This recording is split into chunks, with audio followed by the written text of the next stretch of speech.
নমস্কার বন্ধুরা, ক্রেজি মম ফ্যামিলির আরও একটা নতুন ব্লগে তোমাদেরকে অনেক স্বাগত। তোমরা ভাবে যে এই দিনটা তো মন খারাপ, এত কান্নাকাটি করছিল, আর আজকের আবার এই কোথায় বেরিয়ে যাচ্ছে। অ্যাকচুয়ালি যে গেছে গেছে, যার যায় সে বোঝে, বেকার কারোর কথা শুনে সব লাভ নেই।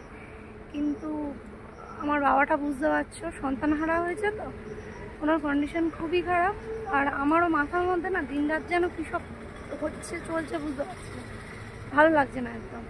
ওই জন্য বাবা অনেক দিন ধরে বলছে জগন্নাথ দর্শন করাবি, জগন্নাথ দর্শন করাবি। আর ওনার যা অবস্থা, আর কটা দিন পরে কিছুই করানো যাবে না, মানে কোথাওই নিয়ে যাওয়া যাবে না। ওই জন্য যেহেতু দীঘায় জগন্নাথ মন্দিরটা হয়েছে, সৌমেনকে বললাম যে একবার গাড়ি করে নিয়ে যাবে। বুঝতে পারছি কষ্ট হবে, দুটো বয়স্ক মানুষকে নিয়ে যাওয়া অনেক হ্যাপা, ওরা সব কিছু ভুলে যায়, ভুলভাল করে।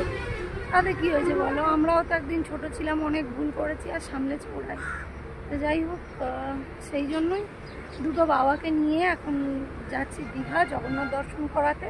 কারণ পুরী অবধি বাবাকে আর নিয়ে যেতে পারবো বলে মনে হয় না, কারণ উনি হাঁটতেই পারে না, ঠিক করে পাই ফেলতে পারে না। এখন ওই জন্য যাচ্ছি। আর চলো রাস্তায় কী কী হয় দেখতে থাকো। আমার শ্বশুরমশাই, আমার বাবা, সৌমেন, আরুষ, আমরা 5 জন মিলে যাচ্ছি। আপাতত এখন এই কোলাঘাটের আগেটায় আছি, একটা পেট্রোল পাম্পে বাথরুম টাথরুম গেল, তারপরে চলো কোলাঘাটে গিয়ে দেখো।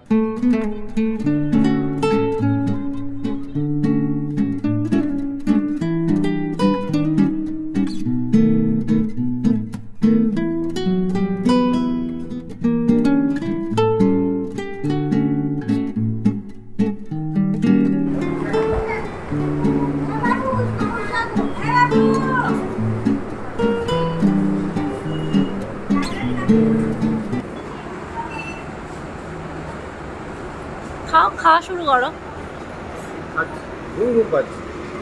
তাও এবারে ঘুমিয়েছো, তাই না? ঘুমিয়েছি বলে ঘুম পাচ্ছে। প্রত্যেকবারে 3টার সময় উঠে বেরোই।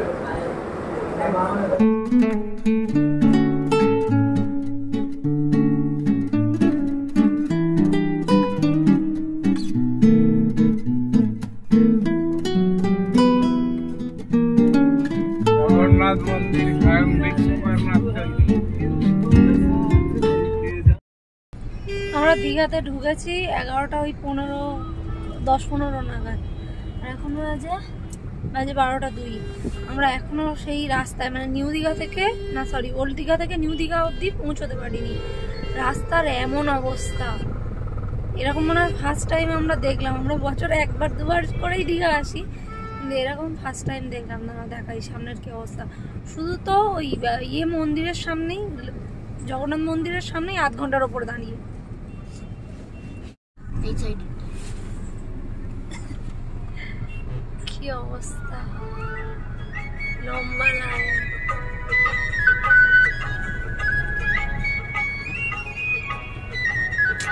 আমার জামাটা দিয়ে মুছবে। ওই চল, বাড়ি ফিরে যেতে হবে। হোটেল পাওয়া যাচ্ছে না, যা পাওয়া যাচ্ছে তার যা রুম ভাড়া দেখাচ্ছে, পার রুম 5,000 টাকার কাছে ভাড়া চাইছে। সিগনেট, হ্যাঁ ভাই, সিগনেটে ঢুকে কি করবো? প্রায় 1.5 ঘন্টা ওভার হয়ে গেছে। রুম খুঁজছি আমরা, রুম খুঁজে মানে কোথাও ঠিকঠাক রুম পাচ্ছি না। ছোটোখাটো যা তা রুম, মানে হাফ জায়গাতে রুমই নেই, আর যা তা রুম 4,000 টাকা 5,000 টাকা করে ভাড়া বলে দিচ্ছে। আর আমরা যেখানে থাকি সিগনেটে তো পার নাইট 9,000 টাকা করে ভাড়া বলছে, মানে সম্ভব? তো অবশেষে আমরা এই বিপি বলে এই হোটেলটাতে এলাম। সমুদ্রের একদম কাছে, 1 মিনিটের রাস্তা, মানে ওই সিগনেটের লাইনেই পড়ে এটা। এখন বসে আছি। সুইমিং পুলটা বড়, কিন্তু খুব একটা ভালো না, ক্লিন নয় আর কি। ওনারা বলছে যে ক্লিন করে দেবে, সন্ধ্যের দিকে নামতে বলছে। যাই হোক, এখন তো সবাই নিশ্চয়ই একটু নামবে। ব্যাপারটা হচ্ছে এত বেশি এখানে গ্যাদারিং, এত মানুষ এসছে, যার জন্য সকলেই ঘর খুঁজছে, যে যেমন পাচ্ছে ভালো রুম খুঁজছে, চেষ্টা করছে, ঢুকে যাচ্ছে। তো সৌমেন এখন যে প্রসিকিউরগুলো থাকে সব কিছু সেগুলোই করছে।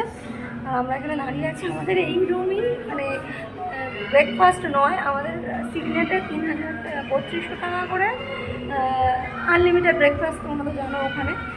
সেই পরে কিন্তু এখানে যাই হোক নেই এদের। ব্রেকফাস্টটা। বাকি সব কিছু ভালো, রুম টুমগুলো বেশ ভালো দেখলাম। তবে আরুষ বাবুর একটু বাজে লেগেছে, কারণ সিগনেটে ছিল রুফটপ সুইমিং পুল, এখানে নিচে ওর একটু বিরক্ত লাগছে। চলো রুম টুমগুলো দেখাবো তোমাদের, দেখিয়ে আজকের এখনকার ভিডিও আপাতত শেষ করবো।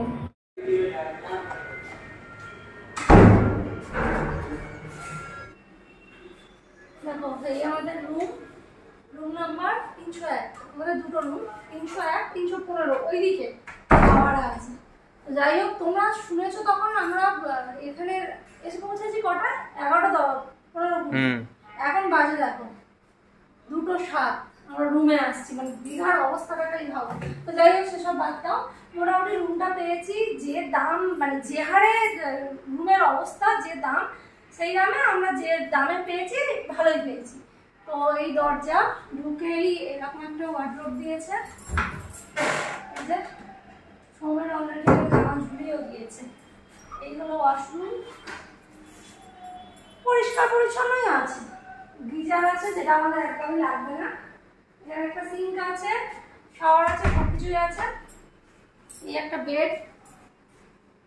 বেডটা বেশ বড়, 3টে বালিশ অলরেডি দিয়ে দিয়েছে আমাদের 3 জনের জন্য। এখানে একটা বড় মিরর আছে, মিররটার উপরেই যে লাইটও আছে মেকআপ করার জন্য। দেখলে এরকম আমার একটা বানিয়ে দেবে তো বাড়িতে, কি সুন্দর লাইট লাগে। ওর সঙ্গে একটা চেয়ার দিয়েছে যাতে বসে সাজুগুজু করতে পারে লোকে। এখানে দিয়েছে একটা টিভি, বেশ বড় সড়ো একটা টিভি দিয়েছে, ব্যাকগ্রাউন্ডটা সুন্দর করে ডিজাইন করা। গুড নাইট লিকুইডও দিয়ে দিয়েছে। তোমার তেল নেই, এরা কিন্তু ব্যবহার খুব ভালো। আমরা যখন যেটা চাইছি, যেহেতু আমাদের সঙ্গে বয়স্ক লোক আছে, যখনই যেটা চাইছি সেটাই দিয়ে দিচ্ছে। আর এখানে একটা সোফা আছে, ছোট টেবিল। আর এই দিকটা এই পর্দাটা সরালে কিন্তু ঘরে কোনো লাইট জ্বালানো। এই যে এসি আছে এখানে, এসি পয়েন্টটা এখানে করা আছে।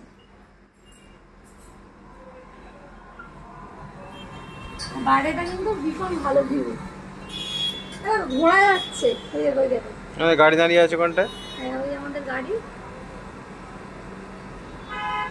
আর এই রাস্তাটা দিয়ে গেলে 2 মিনিট, একদম 2 মিনিট।